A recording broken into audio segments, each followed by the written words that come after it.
In this section of the course, we are going to look at how to verify the profitability of your product ideas. Now, you should have a list of viable products. Now, your initial list of say 30 or 40 ideas, is likely to have been trimmed down by half at least, because not all your initial ideas would have been viable according to the criteria set out in the previous section of the course. So you've got your trimmed down list, and the next thing we need to do is to check that there are suppliers for these products, and to find out roughly what the cost per product unit will be. So the way we do this is to go to Alibaba.com, and taking the example of yoga blocks again, we just type in yoga blocks. I've already done this, press search, and then we get a list of potential products and suppliers.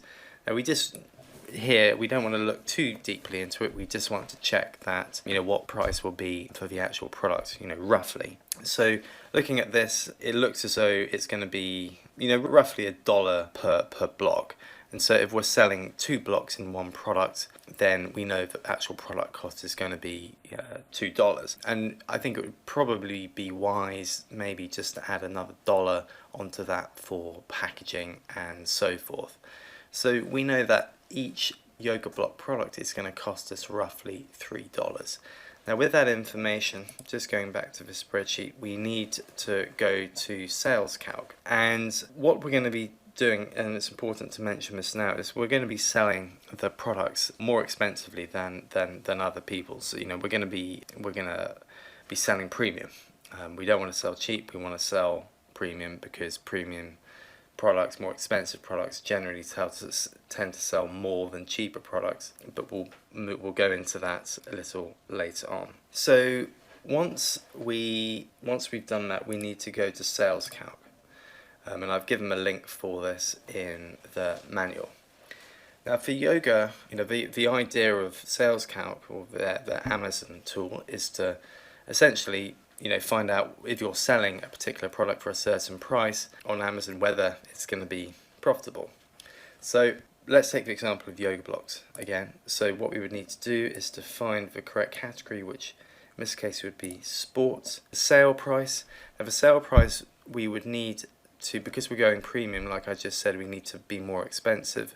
We would look at the products in the spreadsheet and add 50% to the most expensive product, which is currently listed in Amazon in the search results when the main seed keyword is searched for. So for instance, if the most expensive yoga block product was $15, we would add roughly $7 onto the top of that. So our sale price would be roughly $29.95, something like that. Weight, you can usually find this out by looking at a different product.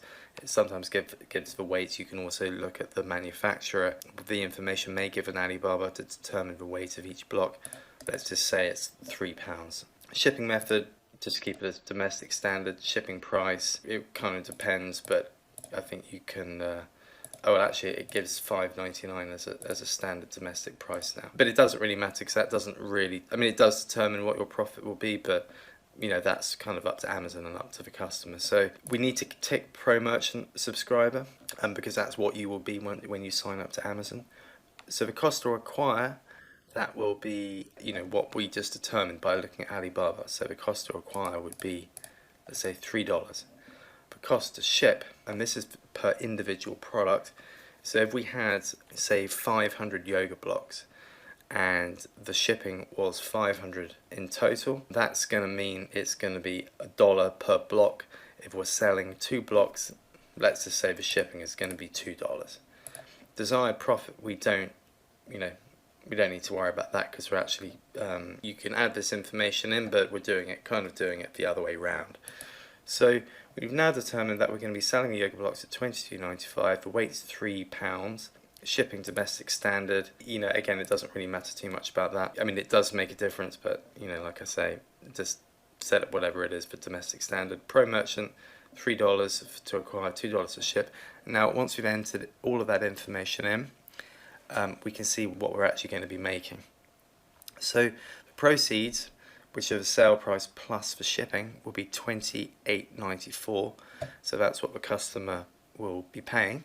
The cost for the actual item, shipping, Amazon fees, and the Amazon fees is a percentage, 15% of the total proceeds will be 434. Basically, our net profit in this instance is going to be $19.60, which is a margin of almost 70%. So we know that this product is going to be profitable, so it's definitely got potential. If we're selling at that price and we're buying at $3 each, and shipping is going to be $2 per product from China to the United States. So there's definitely a lot of potential here, very high margins once a product is sold. So this is, looking in this instance is looking good. So in the rest of the manual, I've actually just run through this as giving another example of yoga mats, but hopefully you can sort of see how to do this and how to determine whether a product is going to be profitable or not. Once you've done that, you just need to sort of make a note of these in your spreadsheet just to say, yes, is it going to be profitable or not. And then once we move on to determining what products you're going to move ahead with for the final part of the research, this is going to help.